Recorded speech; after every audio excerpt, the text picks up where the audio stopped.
Q&A Session, sessão de perguntas e respostas. É mais uma estreia aqui do nosso canal, onde eu vou responder as perguntas mais recentes enviadas tanto por alunos quanto não alunos. Eu sou a Teacher Kathleen Alganer, sejam bem-vindos ao canal English into Lifework, onde eu compartilho conteúdo sobre Business English, que é o inglês importantíssimo para a sua vida profissional.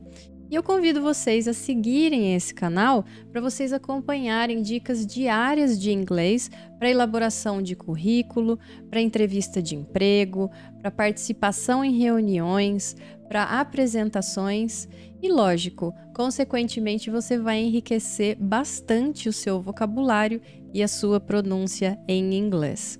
Vamos lá então? A primeira pergunta que eu gostaria de responder é sobre aprender inglês com música. Eu recebi essa pergunta de uma aluna e eu notei que ela fez essa pergunta justamente por causa do nosso foco ser em Business English e talvez a gente não fale muito, né, sobre música. Mas olha só, pouca gente sabe, eu quase nunca conto essa história, mas na minha adolescência eu praticamente aprendi, cheguei, né, do início do inglês até o avançado com música. É lógico que eu tinha inglês na escola e eu estudava bastante para aprender aquele inglês da escola. Eu sempre ia muito bem, prestava bastante atenção, tirava boas notas. Era educação física, inglês, educação artística. Eram as minhas prediletas, né, minhas matérias prediletas. Mas enfim, na minha adolescência, na minha época, não tinha internet, então eu ia para bancas de jornais e revistas comprar revistas que tinham letras e traduções. Na época também eu comprava discos, comprava CDs, até fita cassete, né? Que tinha um encarte que tinha a letra das músicas. Mas eu gostava mesmo era de comprar as revistas das bancas.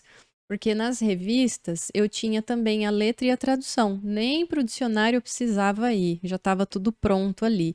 E eu comecei a colecionar essas letras. Eu tinha pastas, não sei se vocês já chegaram a ver, as meninas normalmente colecionam pastas, né, de papel de carta. Eu tinha pasta, tinha também de papel de carta, mas eu tinha pastas com letra e tradução de música, principalmente de rock, que era o estilo de música que eu mais gostava. Resumindo, quando eu fiz 18 anos que eu comecei a estudar inglês em uma escola, eu estudei no IASEG, eu sou da região de Campinas, estudei no IASEG de Campinas, e eu fiz um teste para saber qual turma que eu poderia entrar, um teste de nível para saber que nível que eu estava. E eu entrei no avançado, para vocês verem a importância da música. Quem gosta de música, quem tem o hábito de ouvir música, precisa começar a dar uma olhadinha na letra, né? Sempre a letra, hoje em dia, com a internet, está tão fácil, você pega a letra, pega a tradução e aí você já entende tudo o que está acontecendo ali. E já vem tudo pronto, já tá o vocabulário, já tem a pronúncia. Como você ouve a música várias vezes, você acaba decorando as frases. E numa dessa vem a gramática, né? Vem a questão gramatical pronta ali. As próximas frases que você for aprender na língua, elas vão seguir aquele mesmo padrão gramatical da gramática que tem ali na letra das músicas. Então é um trabalho muito completo, né? A pronúncia, você fica cantando junto, ou depois você canta sozinho, né? Tomando banho, você está cantando a música, então você está praticando ali entre aspas, a conversação, né? Porque depois, conforme mais você adquire vocabulário, mais livre você fica para testar palavras novas e ir trocando as palavras daquelas estruturas de frases que você aprendeu através das músicas. Então, essa é a primeira pergunta que eu recebi, que eu estou aqui compartilhando com vocês, que é uma aluna que ela perguntou o que eu achava disso, e eu contei essa história para ela. Então, manda ver. Pode aprender inglês com música à vontade, ok? Aliás, toda forma de contato com o inglês é sempre muito válida, desde que você tenha e respeite, né, siga um método. É muito importante para você não ficar perdendo muito tempo, né, para você acelerar o seu aprendizado, tá? Então, deixa eu só colocar aqui na tela o meu texto, que eu vou contar para vocês as perguntas seguintes, né? A pergunta seguinte é: como se diz fazer um acordo em inglês? Eu já comentei, inclusive, eu convido vocês a assistirem as outras aulas que tem aí no canal. Make a Deal, né? A gente fez uma aula sobre negotiation, que a gente falou sobre deal, que é acordo. Make a Deal é uma forma de você dizer fazer um acordo. Só que o contexto que o aluno me perguntou era um contexto mais específico, no sentido de settlement. Settlement, que também é um acordo. E eu vou até contar para vocês que tem um episódio do desenho dos Simpsons, não sei se vocês assistem ou já assistiram, em que o Mr. Burns, que é o chefe do Homer Simpson, ele tá dirigindo e ele atropela o Bart Simpson, que é o filho do Homer Simpson. E um advogado fica sabendo disso e ele começa a tentar convencer o Homer a entrar na justiça contra o chefe dele para tentar ganhar um dinheiro em cima disso. E nesse episódio eles usam esse ganhar o dinheiro de cash settlement. Cash settlement, que é você receber uma quantia, como se fosse uma indenização, né, pelos danos causados ao filho, mas ele sobreviveu, né? Lógico. Então, settlement, eu vou ler aqui para vocês a definição da palavra, tá? An official agreement intended to resolve a dispute or conflict.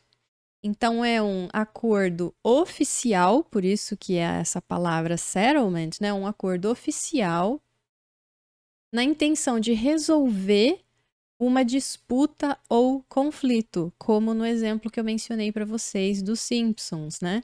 E aqui a gente tem um exemplo. The settlement required the company to change its business practices. The settlement required the company to change its business practices. Ou seja, o acordo, né, a decisão ali, provavelmente do juiz, né,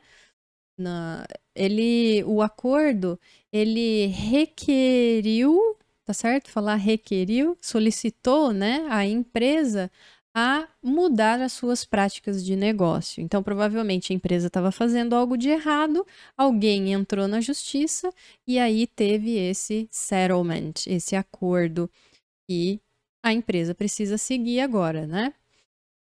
Mais um exemplo. After arguing for hours, we finally reached an agreement. Então, depois de discutir por horas, discutir no sentido de briga mesmo, né? Arguing for hours, we finally reached an agreement. Nós finalmente alcançamos um acordo. Agreement. Desculpa, nós finalmente alcançamos um acordo, um settlement, né? Acabei falando agreement por causa da de cima. E aí aqui eu tinha escrito, né, o lawyer tentando convencer o Simpson, o Homer Simpson. Eu peguei esse trecho aqui do episódio. Eu joguei no Google e consegui achar o trecho em que o advogado tenta convencer o Homer Simpson. E ele diz assim: Mr. Simpson, the state bar forbids me from promising you a big cash settlement, but just between you and me, I promise you a big cash settlement. É interessante que eles falam com um ponto aqui, justamente para enfatizar essa entonação na fala, né? Big cash settlement. Então ele está dizendo aqui que the state bar seria o regulamento ali, né? A união dos advogados do Estado, eles me proíbem, então ele tá falando que ele tá fazendo uma coisa proibida, né? Forbids me, eles me proíbem de prometer para você a big cash settlement, ou seja, um grande acordo financeiro. Mas, but, just between you and me, apenas entre eu e você, eu te prometo um grande acordo financeiro, tá? Ele tá fazendo uma coisa errada porque é contra a lei, né? A legislação, mas ele mesmo assim tá prometendo, ok? Próxima. Essa daqui, na verdade, foi uma correção de um aluno. O aluno utilizou a palavra hopefully em uma frase que, na verdade, o ideal seria usar fortunately. Hopefully, fortunately, que muitas vezes dá pra gente traduzir como felizmente, né? Então, hopefully, olha só. Primeira coisa, a gente tem aqui, vocês estão vendo aí, entre barras, os símbolos fonéticos, tá? Então, primeira coisa, só para vocês lembrarem de que vocês não devem jamais se assustar com símbolos fonéticos. Os símbolos fonéticos, eles estão aí para ajudar a gente a entender melhor como funciona o som daquela palavra. Muitas vezes, quando a gente simplesmente ouve, né, uma palavra ou uma frase, por conta da gente falar outra língua, que no caso aqui a gente fala o português brasileiro, a gente tem padrões de sons diferentes. E o nosso cérebro está extremamente acostumado com isso. E o nosso cérebro não consegue identificar todos os sons extras ou diferentes que a outra língua tem, no caso, o inglês. Para isso servem os símbolos fonéticos, para ajudar a gente interpretar. É como se fosse uma tradução do som de qualquer língua, tá? Símbolos fonéticos, uma vez que vocês encaram e aprendem, não no sentido de decorar, mas se familiarizar com os símbolos. Quando vocês se familiarizam com eles, vocês podem usar depois para aprender qualquer outra língua, que é o mesmo som. Eles são símbolos de fonética, são universais, tá? Então é importantíssimo a gente prestar atenção. Como que eu, teacher, faço, né? Eu não decoro os símbolos, nunca parei para decorar. Esse símbolo é isso, aquele símbolo é outro. É um processo natural, você acaba aprendendo naturalmente. Não é um processo forçado, é natural. Como que acontece isso? Todas as vezes que você quer aprender de fato a pronúncia correta de uma palavra, você, ao invés de ir pro tradutor simplesmente e ouvir, você precisa ir para um dicionário. O dicionário ele tem muito mais informações sobre aquela palavra, além da tradução. Então, oferece o que o tradutor oferece e mais um monte de coisa, né? Um monte de informação. Uma dessas coisas é o símbolo fonético. Então, como que eu gosto de estudar a pronúncia das palavras? Eu gosto de ouvir. Então, tem o alto-falantezinho para você clicar e ouvir a pronúncia da palavra. E, ao mesmo tempo, enquanto eu ouço, eu leio a transcrição fonética. Então, por exemplo, essa palavra, hopefully, vamos supor que você tenha assustado com esse símbolo aqui, né? Que é parece uma ferradura aí, né? De ponta cabeça. Não sei qual que é o certo de uma ferradura, mas parece um U aí, né? Então, tudo bem. Vamos entender, vamos dizer que seja um U, tá? Então, hope. Agora, olha o primeiro ponto importante aqui. Estão vendo que tem um P aqui, né? Tá vendo que tem um P e um E na palavra escrita? E aqui na transcrição fonética não tem um E, do P já vai para o F? Isso já é um ponto importantíssimo. Significa que você não vai falar hope, você vai falar hope. Com o E desaparece, é o P mudo, né? Que a gente diz. Então, hope, hope, hope. Vamos supor que você também não saiba ainda o som dessa letra. Não tem problema. A segunda informação importante, na verdade, ela está no final da palavra. Aqui, ó. Li. Então, se você extrai dessa transcrição fonética apenas essas duas, que seja uma, né? Já é importantíssimo.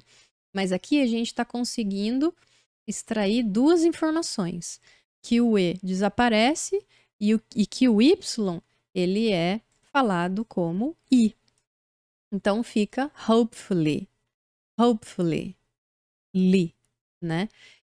Entenderam como é que funciona? Aos pouquinhos, de tanto você ouvir e ler a transcrição ao mesmo tempo que você ouve, você vai se familiarizando com essa transcrição fonética, sem esforço nenhum.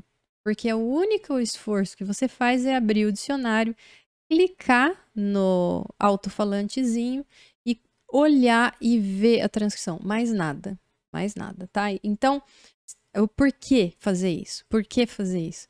Porque vocês vão melhorar a pronúncia de vocês incrivelmente. Incrivelmente. Vocês não têm ideia do quanto que eu melhorei a minha pronúncia quando eu comecei a fazer isso. E olha que demorou muito tempo para eu começar a fazer isso. E só a partir do momento que eu fiz que aí sim eu fui melhorando. Primeiro porque eu nunca morei fora, né? Eu nunca... tem muito professor que dá aula e eles aprenderam, eles têm uma pronúncia muito boa porque moraram fora. E aí o aluno, consequentemente, começa a achar que para ter aquela pronúncia é só morando fora, porque o meu professor fala bem, então é só morando fora. Mas isso não é verdade, tá? Não é só morando fora que você consegue resolver a sua pronúncia. Se você mora no Brasil, é perfeitamente possível de você ir melhorando cada vez mais a sua pronúncia, ok? Então, hopefully, tá? What's the meaning of hopefully? Qual que é o significado de hopefully? Só que em inglês. Por quê? Porque assim a gente vai aprender outras palavras junto com a hopefully. Então aqui tem duas definições. A primeira é it is hoped that. Então é esperado que, ao pé da letra aí a tradução. E a segunda tradução é with hope. Então com esperança. E eu tenho dois exemplos que eu trouxe aqui para vocês verem com cada um desses significados. Um com it's hoped that e o outro com with hope. Ok? Então, a primeira. Hopefully, he will get the job. Hopefully, he will get the job. Então, hope é esperança. E a esperança a gente tem com relação a alguma coisa que ainda vai acontecer, né? Então, por isso aqui ele está usando o futuro. Estou selecionando aí para vocês verem. He will get the job. Então, vou fazer uma tradução aqui literal, né? Esperançosamente, ele vai conseguir o emprego. He will get the job. Ou ele conseguirá o emprego, tá? Então, a gente está falando do futuro. E agora, he checked his name on the list. Hopefully, ele checou, ele verificou o seu nome na lista esperançosamente, ou seja, com esperança. Então, a gente está descrevendo uma ação que já aconteceu. Não necessariamente a gente vai usar o hopefully só para coisas no futuro, né? Mas aqui a gente está descrevendo uma coisa que aconteceu no passado que a pessoa ainda ia, né? Ele estava verificando um nome na lista com esperança, com a expectativa de que ia encontrar o nome, ok? Então, Se a gente for interpretar por esse lado, é com relação a uma coisa futura. Por causa, lembra sempre, porque hope é esperança. Então, esperança com relação a algo que ainda vai acontecer, ok? E fortunately. Fortunately, a gente também tem muito que aprender aqui com relação à pronúncia, né? Fort, olha o comecinho, fort. E aí, esse símbolo aqui, vocês podem, por exemplo, interpretar esse som através do áudio, quando vocês estão ouvindo a hora que vocês clicam no alto-falantezinho, vocês conseguem ouvir e, e interpretar qual que é esse símbolo, né? Porque você vai ouvir que a pessoa fala forte, então é como se fosse um TCH.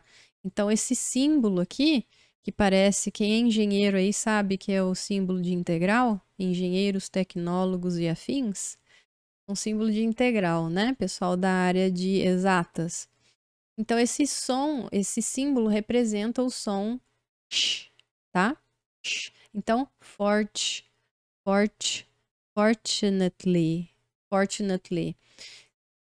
Não tem problema se vocês não conseguirem identificar, mas o mais importante aqui é isso aqui, olha, o finalzinho. Fortunately. E um ponto muito importante é esse pontinho aqui. Literalmente, né? Um ponto muito importante é esse pontinho aqui, que parece uma aspinha. Essa aspa, ela indica que a próxima sílaba é a sílaba tônica. Então, fortunately. Essa palavra, fortunately, ela é uma das campeãs de erro de pronúncia. Então, muita gente fala fortunately, não sei. Fala com a sílaba tônica em outra sílaba que não seja a primeira. Mas aqui, essa aspinha indica que a primeira é a tônica. Então, você fala fortunately. Fortunately. Ok? E aqui, entre parênteses, eu coloquei um sinônimo, que é a palavra luckily.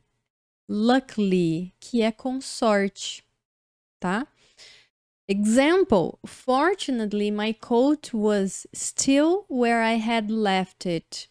Então, felizmente, o meu casaco estava ainda onde eu tinha deixado ele. Tô traduzindo assim, bem literal mesmo, tá? Então, literal translation. É tradução literal. Felizmente, olha só. Cadê meu mouse aqui para eu marcar para vocês? Fortunately, felizmente, meu casaco estava ainda onde eu tinha deixado ele. Esse it representa ele, o casaco, né? Não é he, que é ele, pessoa, é it, ele, o casaco. Ok? É lógico que a gente fala no português um pouquinho diferente disso, mas se vocês mudarem a ordem aí, na dúvida, né? Eu quero construir uma frase, quero construir essa frase. Você muda a ordem, tá errado? Tá, mas isso não não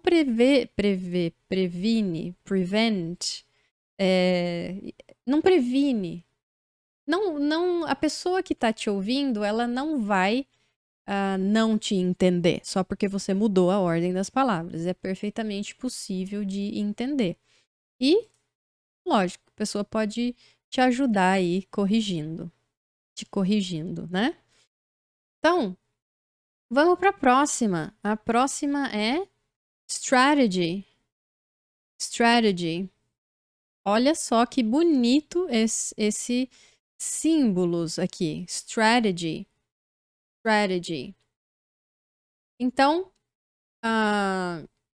significa estratégia. Eu estou usando o padrão de pronúncia americano, tá? Então, strategy, eu estou usando esse TE aqui. Deixa eu pegar o mouse para mostrar aqui para vocês. Selecionei na tela aí. Esse TE, eu estou falando com um sonzinho de R, porque eu estou usando o padrão americano de pronúncia. Então, strategy, R, G, é o finalzinho, né?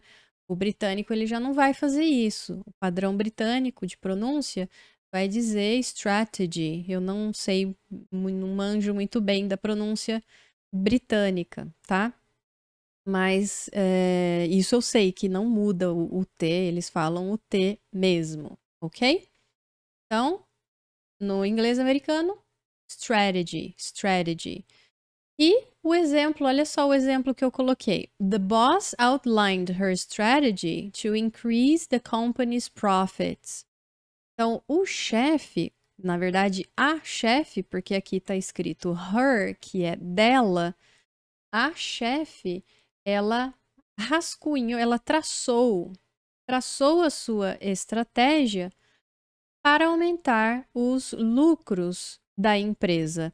The company's profits. The company's profits. Os lucros da empresa. Esse apóstrofe S aqui, a gente traduzindo, ele fica da, né? The company's profits seria lucro da empresa. Ok? E agora eu queria comparar com a pronúncia de strategic. Strategic, que é estratégico. No caso aqui, o exemplo é strategic planning will ensure that we're ready for any development. Então, o planejamento estratégico vai garantir que nós estejamos. Eu não sei se estou falando português correto, eu não sei se estou conjugando os verbos em português corretamente. Vai garantir que nós. Ixi, e agora? Que nós estamos. Vou traduzir errado mesmo, tá? Para o português. Só para vocês entenderem o que eu estava dizendo aqui. Então, o planejamento estratégico vai garantir que nós estamos prontos para qualquer desenvolvimento. Ficou bom, né? Acho que tá certo o que eu falei. Em português. A tradução foi assim, literal, tá? Então, às vezes eu fico com medo de ficar esquisito, porque eu não tenho a tradução aqui. Eu vou fazendo a tradução na hora, né? Então, às vezes eu fico insegura com relação às palavras em português que eu tô usando, que fica meio estranho. Mas porque eu sempre procuro fazer uma tradução mais próxima para vocês conseguirem acompanhar exatamente qual palavra e relacionar, né? Qual palavra é qual, ok? E tem mais uma aqui da família da strategy. É a strategically. Strategically. Então, estrategicamente. Normalmente, quando a gente tem esse LY aqui no final da palavra, a gente vai traduzir como mente. Então, estrategicamente, tá? Strategically. Tá vendo aqui a aspinha onde que tá? Tá na frente do T, né? Então, strategically. E olha que legal isso. Strategically. Aqui tem um T e um E. Então, se você foca na escrita da palavra, você vai tender a dizer strategically. Mas algo mais ou menos parecido com isso, né? Mas se você olha no símbolo fonético, você vai ver que não é strategically, é strategically. Tá óbvio, tá claro aqui, não dá nem para chamar isso de símbolo, porque são literalmente letras aí te mostrando como que você deve falar exatamente o som desse T, que é T, strategically. Legal, né? Example, we need to think strategically if we're going to solve this problem. Então, nós precisamos pensar estrategicamente se nós vamos resolver este problema. Ok? E vamos para a próxima. Falando em... Eu peguei mais um trio aqui, que é o trio da category, que é categoria, né? Então, a gente tem aí, olha, category. Olha só, a aspa tá aqui na primeira sílaba. Então, category. Mais uma campeã de erro de pronúncia, tá? Então, categoria, category. Example, there are 3 categories of hotel room: standard, executive and deluxe. Então, existem 3 categorias de quarto de hotel. Hotel é lindo, né? 3 categorias de quarto de hotel: o standard, o executivo e o de luxo, né? E a próxima é categorical. Olha lá onde tá a espinha, no go. Então, categorical. Categorical. Example, she persisted in her categorical refusal to discuss the matter. Então, ela persistiu, ela insistiu na sua recusa categórica, né? Quer dizer, não muda de ideia de jeito nenhum, para discutir o assunto, to discuss the matter, ok?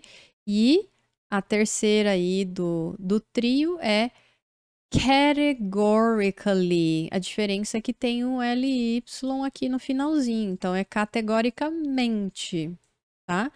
Example, he categorically refused to take part in the project. Ele categoricamente recusou. To take part é tomar parte, que é participar, né? Adaptando aí, participar no projeto. Participar do projeto a gente fala, né? Em inglês a gente sempre vai falar take part in something or participate in something, que é participar em alguma coisa. Sempre a preposição in. Preposição também é zica, né? É mais um problemão, tá? Então, essas foram as dúvidas de hoje.